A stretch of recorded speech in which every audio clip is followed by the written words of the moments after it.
नमस्कार, welcome at English study with new video on Robert Lee Frost. I am Rekha Gupta. Please video को like और share करें। Do not forget to subscribe the channel. Robert Lee Frost 1874-1963, इनका जब जन्म जो है वो 1874 में होता है और डेथ इनकी 1963 में होता है। An American poet whose works initially published in England before USA. ये अमेरिकन पोएट है और इनके जो वर्क्स हैं, शुरुआत के वर्क्स, वो इंग्लैंड में पहले पब्लिश्ड होते हैं, उसके बाद यूएसए में। Known for his realistic depiction of rural life. ये अपने जो पोएम्स होते हैं उसमें किस चीज़ को डिपिक्ट करते हैं, जो ग्रामीण जीवन है उसके रियलिस्टिक फॉर्म को क्या करते हैं, डिपिक्ट करते हैं, चित्रण करते हैं, और स्पेशली न्यू इंग्लैंड के ग्रामीण जीवन के बारे में जहाँ पे वो रहा करते थे। साथ ही इनका कमांड था अमेरिकन पॉलिटिकल स्पीच पर। Used complex social and philosophical themes, और ये किस तरह के थीम्स को यूज़ करते हैं अपने वर्क में, सोशल और फिलोसफिकल थीम्स को, वो भी कॉम्प्लेक्स। 1961 में रॉबर्ट फ्रॉस्ट का नॉमिनेशन हुआ था पोएट लॉरेट के रूप में वर्मेंट के। कहाँ के? वर्मेंट के पोएट लॉरेट के रूप में। कब? 1961 में। He was awarded the congregational gold award in 1960 में इनको एक अवार्ड मिला था, that is congregational gold award. He was the only poet to get 4 times Pulitzer prize. तो ये एकमात्र पोएट है जिनको 4 बार पुलित्जर प्राइज मिला था। हेरोल्ड ब्लूम इनके बारे में कहते हैं the major American poet. Randall Jarrell इनके बारे में कहते हैं Robert Frost along with Stevens and Eliot seems to me the greatest of American poets of the century. तो रैंडल जेरेल का कहना है कि स्टीवेंस और इलियट के साथ ये अमेरिकन पोएट में से महान है, और कब के? दिस सेंचुरी मतलब 20th century. Frost was nominated for the Nobel prize 31 times. साथ ही इनका नोबेल प्राइज के लिए 31 टाइम्स नॉमिनेशन हुआ था। भले इनको मिला नहीं, बट इनका नॉमिनेशन हुआ था 31 टाइम्स। इन 1963 फ्रॉस्ट वॉन बोलिंगेन प्राइज। 1963 में इनको एक प्राइज मिला था, दैट इज बोलिंगेन प्राइज। 4 टाइम्स इनको पुलित्जर प्राइज मिले थे, ऑलरेडी बताया गया है। तो कब कब मिला था? 1924 में इनको फर्स्ट टाइम में पुलित्जर प्राइज मिला था, और किसके लिए? न्यू हैम्पशायर इनका पोएट्री का कलेक्शन है उसके लिए। 1931 में इनको सेकेंड टाइम पुलित्जर प्राइज मिला था, और किसके लिए? कलेक्टेड पोएम्स के लिए। 1937 में इनको पुलित्जर प्राइज मिला था a for the range work के लिए, और 1943 में इनको मिला था अ विटनेस ट्री के लिए। तो इस तरह से 4 बार इनको पुलित्जर प्राइज मिल चुके थे। He was influenced by Robert Graves, Rupert Brooke, W.B. Yeats, John Keats, Thomas Hardy. ये किन किन लोगों से प्रभावित थे? तो रॉबर्ट ग्रेव्स से प्रभावित थे, रूपर्ट ब्रूक से प्रभावित थे, W.B. येट्स से, जॉन किट्स से, टॉमस हार्डी से। इनके कुछ इंपॉर्टेंट वर्क्स देख लेते हैं। अ बॉयज विल 1913 में आता है। नॉर्थ ऑफ बोस्टन 1914 में आता है। आफ्टर एप्पल पिकिंग, जो कि पोएट्री का एक कलेक्शन है, और इसमें कौन कौन से वर्क है? The death of a hired man है, मेंडिंग वॉल है, और माउंटेन वॉल है। 1916 में ये सारे वर्क्स आते हैं। Birches, out the oven bird, the road not taken, ये सारे वर्क जो आते हैं इनके कब आते हैं? माउंटेन वॉल वाले कलेक्शन में 1916 में आते हैं। और आफ्टर एप्पल पिकिंग जो है, the death of hired man, mending wall, ये सभी poems north of Boston collection में आता है 1914 में। साथ ही न्यू हैम्पशायर वाली जो कलेक्शन इनकी आती है वो कब आती है? 1923 में आता है, जिसमें फायर एंड आइस होता है, नथिंग गोल्ड कैन स्टे है, stopping by woods on a snowy evening है। और वो कौन सा कलेक्शन है जिसमें इनके वर्क्स आते हैं, बर्चेज वगैरह? तो वो है माउंटेन वॉल, जो कि 1916 में आता है। Birches, out the oven bird, the road not taken. और इनके जो कुछ इंपॉर्टेंट वर्क्स है उसके बारे में डिटेल में वीडियो बनेंगे। वेस्ट रनिंग ब्रुक 1928 का पोएट्री कलेक्शन है। इसमें कौन कौन से पोएम शामिल है? Acquainted with the night. A further range जो पोएम का कलेक्शन है 1936 में आता है। इस और अ विटनेस ट्री जो कलेक्शन है वो 1942 में आता है, जिसमें कौन कौन से पोएम शामिल है? Gift, outright, a question, the silken tree. इन्होंने कुछ प्ले भी लिखे थे। A way out 1 act play है, 1929 में आता है। The cows in the corn, one act play ये भी है, लेकिन ये आयरिश प्ले है और राइम में है। A masque of the reason 1944 में आता है। A masque of the mercy 1947 में आता है। तो ये कुछ इनके इम्पॉर्टेंट वर्क्स थे और जान लेते हैं इनके poem stopping by woods on a snowy evening के बारे में डिटेल्स में। A poem written in 1922 published in 1923 in New Hampshire volume. तो ये पोएम जो है इनका न्यू हैम्पशायर जो वॉल्यूम होता है उसी में ये पब्लिश होता है, stopping by woods on a snowy evening. और कब इन्होंने लिखा है 1922 में, और कब पब्लिश होता है 1923 में। पोएम की क्या खासियत है? इमेजरी का यूज़ किया है, पर्सोनिफिकेशन का यूज़ किया और रिपीटिशन का यूज़ किया है। द मेन थीम्स जो है इस पोएम का वो है human versus nature, desire versus obligation and secrets. The speaker's presence in the otherwise placid scene of the snowy woods mirrors the intrusion of human ideas into the natural world. देखिए जो Placid scene है snowy woods का, बहुत ही काम scene है, बहुत ही शांत दृश्य है स्नोवी वुड्स का। वहाँ पे स्पीकर की प्रेजेंस क्या दिखाता है कि जो ह्यूमन आइडियाज़ जो है इंटरफेयर करते हैं नेचुरल वर्ल्ड में, उसी को ये दर्शाता है कि कैसे ह्यूमन बीइंग क्या करते हैं, इंटरफेयर करते हैं नेचर में। इस पोएम का जो टोन है वो काम एंड सेरेन है, क्वाइट है, कंटेम्पलेटिव है, और साथ ही कुछ लोग का मानना है कि इस पोएम का टोन डार्क और डिप्रेसिव भी है। मेन कैरेक्टर्स जो है इस पोएम के स्पीकर हैं जो कि पोएट खुद हैं, and the owner of the woods, और वुड्स के मालिक जिस वुड्स में जाकर स्पीकर रुकते हैं, क्या देखने के लिए? स्नोफॉल देखने के लिए। The speaker is a man driving his carriage through the woods, and the owner of the woods is not present in the poem, but the speaker refers him in the first line. Speaker कौन है? वो आदमी है जो अपने carriage को, अपनी गाड़ी को लेकर जाता है, कहाँ से? वुड्स से होते हुए। एक वुड्स होता है और उसी वुड्स से होते हुए वो अपने कैरेज को लेकर जाता है। वुड्स क्या होता है? It is like a small forest. और जो ऑनर होता है उस वुड्स का, वो उस पोएम में उस समय प्रेजेंट तो नहीं होता है, बट स्पीकर ऑनर को रिफर करता है पोएम के फर्स्ट लाइन में ही। The text of the poem reflects the thoughts of a lone wagon drive. अब देखिए जो टेक्स्ट है इस पोएम का वो क्या रिफ्लेक्ट्स करता है? थॉट्स को रिफ्लेक्ट करता है। और किसके थॉट्स को? एक अकेले वैगन ड्राइवर के थॉट्स को रिफ्लेक्ट करता है। Pausing at dusk in his travel to watch snow falling in the woods. और वो क्या कर रहा है? जो वैगन ड्राइवर है वो रुक जाता है। डस्क का टाइम होता है, शाम का टाइम होता है, इवनिंग का टाइम होता है। वो जब जर्नी कर रहा होता है, ट्रैवलिंग कर रहा होता है, तो उसी समय इवनिंग का टाइम होता है और वहीं पे वो वुड्स में जाकर रुक जाता है। क्या देखने के लिए? स्नोफॉल देखने के लिए। It ends with him reminding himself that despite the loveliness of the view, he has prior commitments that he must leave this place of peace and tranquility.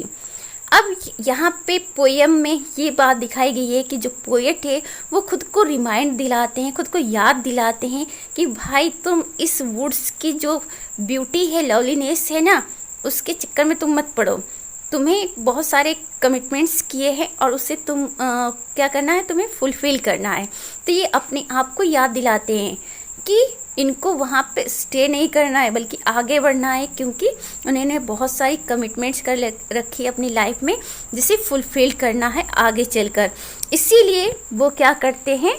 अपने आप को मोटिवेट करते हैं कि उन्हें उस जगह को छोड़ना होगा, चाहे वो जगह कितना ही पीसफुल और ट्रैंक्विल क्यों ना हो। उन्हें वहाँ से आगे बढ़ना होगा और उनको अपनी जर्नी को कंटिन्यू करना होगा इससे पहले कि रात हो जाए। और इसका सेकंड सेंस निकलता है कि उन्हें अपनी लाइफ की जो जर्नी है उसे फुलफिल करनी है, कंप्लीट करनी है इससे पहले कि डेथ हो जाए। तो बहुत ही खूबसूरत पोएम है।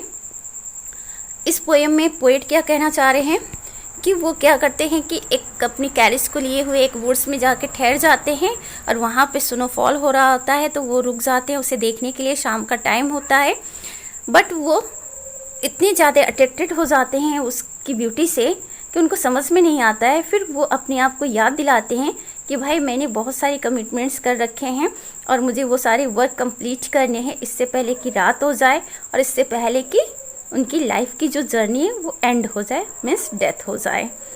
तो डबल सेंस इस पोएम में है, उससे ज़रूर समझेंगे। एक तो सेंस है कि रात होने से पहले जर्नी कंप्लीट करनी है, और दूसरा है डेथ होने से पहले लाइफ की जर्नी जो है कंप्लीट करनी है, because life is like a journey. The poem is in 16 lines divided into 4 lines stanza called Rubaiyat stanza, created by Edward Fitzgerald, who adopted the style from Hakim Umar Khayyam, the 12th century Persian poet and mathematician. ये जो poem है इसमें total 16 lines है और 4 lines के stanza में divided है। इस स्टेंजा को, जिस स्टेंजा में इन्होंने डिवाइड किया है रॉबर्ट फ्रॉस्ट ने अपनी पोएम को, उससे रुबैयत स्टेंजा कहा जाता है। ये स्टेंजा इन्होंने कहाँ से लिया है? एडवर्ड फिट्ज़gerald से लिया है। एडवर्ड फिट्ज़gerald जो है, ये आइडिया जो है रुबैयत स्टेंजा का उनको कहाँ से मिला है? तो उनको ये स्टाइल इन्होंने अडॉप्ट किया है हकीम उमर खयाम के वर्क से। अब ये हकीम उमर खयाम कौन है तो देख लेते हैं। ये 12th सेंचुरी को बिलोंग करते हैं और ये पर्सियन पोएट है और साथ ही मैथमेटिशियन भी हैं। तो हमने क्या जाना कि टोटल पोएम 16 लाइन्स की है, जो कि 4 पार्ट्स में डिवाइडेड है 4 स्टेंजा के, और इस स्टेंजा को रुबैयत स्टेंजा कहते हैं। रॉबर्ट फ्रॉस्ट ने इसे कहाँ से लिया है? एडवर्ड फिट्ज़gerald से। और एडवर्ड ने कहाँ से अडॉप्ट किया इस स्टाइल को? हकीम उमर खयाम से। ये कौन है? 12th सेंचुरी के पर्सियन पोएट और mathematician. Written in iambic tetrameter and rhyming AA, BA, BB, CB, CC, DC, DD, DD। तो ये इसकी राइम स्कीम है और मीटर जो है आयम्बिक टेट्रामीटर है। तो इसमें क्या होता है, आप देख रहे हैं कि फर्स्ट सेकंड जो लाइन है, फर्स्ट और सेकंड, वो किससे राइम कर रहा है? 4th से। हर स्टेंजा में आप यही देख रहे हैं। और जो लास्ट वन स्टेंजा है वो आपस में सारी लाइनें एक दूसरे से राइम कर रही हैं। साथ ही यहाँ पे इन्होंने ऑक्सफोर्ड कॉमा को यूज़ नहीं किया है। लास्ट में एक लाइन है यहाँ पे, उस लाइन में क्या इन्होंने किया है? ऑक्सफोर्ड कॉमा को क्या कर दिया? उन्होंने स्किप कर दिया है। देख लेते हैं ऑक्सफोर्ड कॉमा कहाँ पे यूज़ होता है। लाइन है, the woods are lovely dark and deep. ऐसा पोएम में ये लाइन है एज इट इज़, बट यहाँ पे अकॉर्डिंग टू क्या होना चाहिए? ऑक्सफोर्ड कॉमा का यूज़ होना चाहिए। और ऑक्सफोर्ड कॉमा का यूज़ कहाँ होगा? The woods are lovely. देखिए, लवली के बाद कॉमा का यूज़ किया है। डार्क के बाद इन्होंने कॉमा का यूज़ नहीं किया, लेकिन डार्क के बाद कॉमा का यूज़ होना चाहिए। इसे ही ऑक्सफोर्ड कॉमा कहते हैं, right. For Frost my best bid of remembrance. Frost के लिए ये जो पोएम है stopping by woods on a snowy evening, इसे ये क्या कहते हैं? My best bid of remembrance. कुछ इंपॉर्टेंट लाइन्स देख लेते हैं इस पोएम के। फर्स्ट लाइन है पोएम का, whose words this are, I think I know, my little horse must think it queer, he gives his harness bell a shake. Actually first जो line है उसमें वो क्वेश्चन करते हैं, जिस वुड्स में वो खड़े होते हैं, कहते हैं कि ये किसका वुड्स है? तो फिर वो कहते हैं मुझे लगता है कि मैं जानता हूँ, और ये जो वुड्स होगा ये आसपास के ही किसी इंसान का होगा, ऐसा वो रिप्लाई भी करते हैं इसी पोएम के सेकेंड लाइन में। फिर कहते हैं माई little horse must think it queer. जब रुक जाते हैं तो ये कहते हैं कि इनका जो हॉर्स है, घोड़ा है, उससे बड़ा विचित्र लगा होगा कि पोएट ऐसे सुनसान जगह पे क्यों रुक गए जहाँ पे आसपास में कोई घर नहीं है, कोई फार्म हाउस नहीं है। He gives his harness bells a shake. और इसी वजह से इनका जो घोड़ा है अपने हार्नेस बेल को क्या करता है? बजाता है। मतलब पूछता है कि भाई तुम यहाँ क्यों रुक गए हो? यहाँ तो कुछ भी नहीं है, कोई घर भी नहीं है, बिल्कुल सुनसान है। The only other sounds the sweep of easy wind and downy flake. यहाँ पे पोएट ये कहना चाहते हैं कि घोड़े के हार्नेस बेल की साउंड के अलावा अगर कोई आवाज़ वहाँ पे क्रिएट हो रही है तो वो जो हवा चल रही है उसकी साउंड, और साथ ही जो स्नो फ्लैक्स गिर रहे हैं, मतलब स्नोफॉल हो रहा है, उसकी साउंड आ रही है। मतलब वो बताना चाहते हैं कि भाई ये प्लेस जो है कितना पीसफुल है, कितना ट्रैंक्विल है, इतना शांत है कि हवा की आवाज़ और बर्फ़ के गिरने की आवाज़ सुनाई दे रही है। The woods are lovely dark and deep. साथ ही वो कहते हैं जो वुड्स ये बहुत ही लवली है, साथ ही डार्क भी है बिकॉज इवनिंग का टाइम होता है, विंटर सीजन है, डीप है, घना है। But I have promises to keep. लेकिन पोएट कहते हैं कि मैंने बहुत सारी प्रोमिसेस कर रखी है जिसे मुझे फुलफिल करना है। तो ये क्या कहते हैं, and miles to go before I sleep, and miles to go before I sleep. तो ये कहते हैं कि मुझे मीलों दूर जाना है सोने से पहले, मतलब इनको अपनी जर्नी कंप्लीट करना है रात होने से पहले, और इनको अपनी जर्नी कंप्लीट करना है डेथ होने से पहले। तो ये जो and miles to go before I sleep है, ये एंडिंग लाइन है। Former PM Pandit Nehru kept these lines open on his table during his last moment of his life। ऐसा कहा जाता है कि पंडित जवाहरलाल नेहरू जब इंडिया के प्राइम मिनिस्टर थे और जब इनकी डेथ हुई थी तो उस टाइम इनके टेबल पर यही लाइंस जो पोएम के हैं वो खुले हुए थे, और शायद इन्हीं लाइंस को पढ़ते हुए उनकी डेथ हो गई हो। The next poem is the road not taken 1916। Next poem जो हम लोग पढ़ने जा रहे हैं द रोड नॉट टेकन है, 1916 का ये पोएम है, और ये भी बहुत खूबसूरत पोएम है रॉबर्ट फ्रॉस्ट का। अ narrative poem first published in the August 1915 issue of the Atlantic monthly and later published as the first poem in the collection of Mountain Interval of 1916। The Road Not Taken जो poem है सबसे पहले published होता है कहाँ पे, अगस्त 1915 के issue में पब्लिश्ड होता है अटलांटिक मंथली जो कि मैगजीन है, वहाँ पहले पब्लिश्ड होता है, और फिर फाइनली ये पब्लिश्ड होता है। इनका एक पोएम का कलेक्शन आता है 1916 में और उसका नाम है माउंटेन इंटरवल। माउंटेन इंटरवल जो पोएम का कलेक्शन है उसमें सबसे पहला पोएम होता है the road not taken. The poem express the dilemma of a person standing at a road with diversion. यहाँ पे पोएम क्या एक्सप्रेस करता है, एक पर्सन की डिलेमा को, कन्फ्यूजन को प्रेजेंट करता है, क्योंकि वो एक ऐसे जगह पे खड़ा है, एक ऐसे रोड के पास खड़ा है जो रोड्स आगे चल के दो पार्ट में डाइवर्स हो जाता है। This diversion symbolises the real life situation. साथ ही ये जो डाइवर्जन है रोड का दो पार्ट में डिवाइड होना, ये क्या दिखाता है, लाइफ के जो रियल सिचुएशन है उसको दिखाता है कि इंसान भी कभी कभी ऐसी सिचुएशन में पड़ जाता है, और कभी कभी नहीं, मोस्टली वो अपनी पूरी लाइफ टाइम में ऐसे सिचुएशन में पड़ता है जहाँ पर उसके सामने दो ऑप्शन होता है और उन दो ऑप्शन में से उसे एक ऑप्शन चूज करना होता है, और it is really very tough, क्योंकि उसे खुद नहीं पता है कि जिस ऑप्शन को वो सेलेक्ट करेगा वो उसके लिए राइट होगा और wrong. The poem says life is not bed of roses.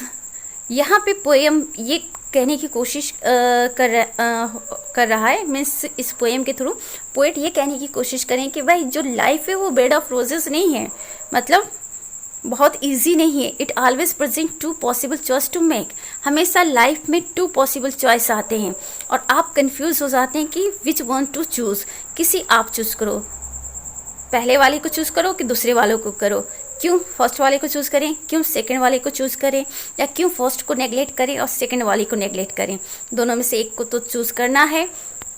और कभी कभी इंसान जो है दो ऑप्शन में से एक डिसीजन लेता है एक को सिलेक्ट करने का, तो उसके मन में हमेशा ये रहता है कि पता नहीं उसने सही किया कि नहीं, पहले वाले को चूज़ करके शायद उसे सेकंड वाला चूज़ करना चाहिए।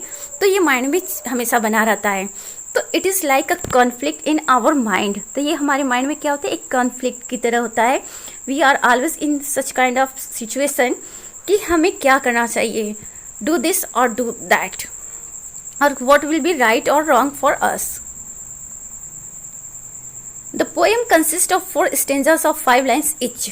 टोटल पोएम में कितने स्टेंजा है, 4 स्टेंजा है, और हर स्टेंजा में कितने लाइन्स से, 5 लाइन्स है। तो इट्स 5 लाइन्स स्टेंजा। राइमिंग है सभी स्टेंजा में, क्या, A B A A B. तो इस तरह से राइमिंग है। इसका मतलब है कि हर स्टेंजा का जो फर्स्ट लाइन है वो थर्ड और फोर्थ लाइन से राइम होता है, और जो सेकेंड लाइन है वो 5th लाइन से क्या होता है, राइम करता है। आइम्बिक टेट्रामीटर में इन्होंने लिखा है। नेचुरल और कन्वर्सेशनल ये है। साथ ही फोटोग्राफिक डेपिक्शन का भी एक तरह से यूज़ किया इन्होंने। एक एग्जाम्पल है, ये फॉर्मल वर्ड्स का नैरेटिव पोएम है, ये तो बताया जा चुका है। The poet takes one road which is similar to other one. इस पोएम में पोएट क्या करता है, जब उसके सामने एक रोड दो पार्ट में डिवाइड हो जाता है तो उसे समझ में नहीं आता है कि किस रोड पे जाए, तो पोएट क्या करता है, उसमें से एक रोड को सिलेक्ट कर लेता है और दूसरा रोड जो होता है वो भी सेम होता है, लेकिन उसमें से वो एक को क्या करता है, सिलेक्ट करता है। अब ऐसा क्यों करता है आगे पता चलेगा। If there is one road no problem for him. अगर सिर्फ एक रोड होता तो पोएट के पास कोई ऑप्शन ही नहीं होता, सिर्फ उसी रोड पे चलना होता। लेकिन दो रोड होते हैं, इस वजह से पोएट जो है कंफ्यूज हो जाता है और बहुत लंबा टाइम लगता है पोएट को डिसीजन लेने में कि किस रोड को सिलेक्ट करे। और सेलेक्ट करने के बाद भी पोएट को अफसोस होता है, वो सोचता है कि क्या वो दूसरे वाले रोड पे कभी चल पाएगा या फिर क्या उसे दूसरा वाला रोड सेलेक्ट करना चाहिए था, ऐसी सोच होती है। तो इन्होंने पहले वाले रोड को क्यों सिलेक्ट किया, क्योंकि उनको लगता है कि वो रोड ज़्यादा चैलेंजिंग है, ज़्यादा उसमें मतलब क्या है, एम्बिशियस है उस रोड पे चलना। कुछ इंपॉर्टेंट लाइंस देख लेते हैं। Two roads divorced in a yellow would, ये फर्स्ट लाइन है इस पोएम की। और फर्स्ट लाइन में ही पोएट कहते हैं कि दो रोड्स जो हैं वो जाके डिवाइड हो जाते हैं, कहाँ पे, येलो वुड में। कैसे वुड में, ऐसा वुड जो कि येलो है, मतलब उसमें जो पेड़ों की पत्तियाँ क्या है, पीले पड़ गए, गिर रहे हैं। जो ट्री है वो अपने लीव्स को शेड कर रहे हैं बिकॉज वो येलो हो गए हैं। And sorry I could not travel both. अब पोएट बड़े दुखी हो जाते हैं कि भाई दो रोड है तो मैं तो अकेला यात्री हूँ, तो दोनों रोड पे कैसे चल सकता हूँ। तो इसीलिए ये कहते हैं कि ये दोनों रोड पे तो नहीं चल सकते। इनको इस बात का बड़ा दुख है कि दोनों रास्ते को ये यूज़ नहीं कर सकते हैं। Because and be one travel long I stood, क्योंकि ये एक यात्री हैं तो दोनों रोड पे चल नहीं सकते। इस वजह से लंबे समय तक उसी डाइवर्जन पे ये खड़े होकर क्या करते हैं, सोचते रहते हैं कि what to do. Then took the other as just as fair. तो ये क्या करते हैं, उसमें से एक रोड को सिलेक्ट कर लेते हैं। उनको ऐसा लगता है कि वो जो रोड है बहुत फेयर है। क्यों फेयर है, and having perhaps the better claim, और साथ ही इनको लगता है कि वो वाला जो रोड है जिसको ये सिलेक्ट करते हैं वो क्लेम कर रहा है, मतलब वो रोड इनको अट्रैक्ट कर रहा है कि भाई तुम मेरे ही रास्ते पर चलो बिकॉज मैं तुम्हें तुम्हारी मंजिल तक पहुंचाऊंगा। इस तरह से उनको अट्रैक्ट कर रहा है। और वो इस रोड को इसलिए सिलेक्ट करते हैं because it was grassy and wanted wear, क्योंकि उसमें ग्रास होते हैं और ऐसा उनको लगता है कि उस रोड पे अभी कोई नहीं गया है। पहले इंसान रॉबर्ट फ्रॉस्ट है जो उस रोड पे चलेंगे। तो ये एक चैलेंज को एक्सेप्ट कर रहे हैं अपनी लाइफ में। And both that morning equally ले, लेकिन मॉर्निंग के टाइम में वो दोनों ही रोड कैसे दिख रहे थे, एक जैसे दिख रहे थे, क्योंकि दोनों ही रोड पे लिव्स जो है वो शेड हुए थे और किसी के चलने के निशान नहीं नज़र आ रहे थे। आई doubted if I should ever come back. अब इनको डाउट होता है कि क्या ये कभी वापस आ पाएंगे। जिस रोड को इन्होंने नहीं सेलेक्ट किया उस रोड पे ये क्या कभी वापस आकर चल पाएंगे, इनको डाउट होता है। And I took the one less travelled by, और इस तरह से ये वो वाला रोड सिलेक्ट करते हैं जो इनको लगता है कि सबसे कम लोग उस पर चले हैं। And that has made all the difference, और इनको लगता है दोनों रोड में यही एकमात्र डिफरेंस है कि एक रोड जो है वो ज़्यादा चला हुआ है और एक रोड जो है कम चला हुआ है। And that has made all the difference, ये लास्ट लाइन है इस पोएम की। This is all about for this video. तो प्लीज़ वीडियो को लाइक और शेयर करें and do not forget to subscribe. आप लोग ज़्यादा से ज़्यादा मोटिवेट करते रहिए ताकि वीडियो बनाने में मुझे भी एक तरह से खुशी मिले कि मैं ज़्यादा से ज़्यादा बेटर वीडियो आप लोगों के लिए बना सकूं। Thanks for watching.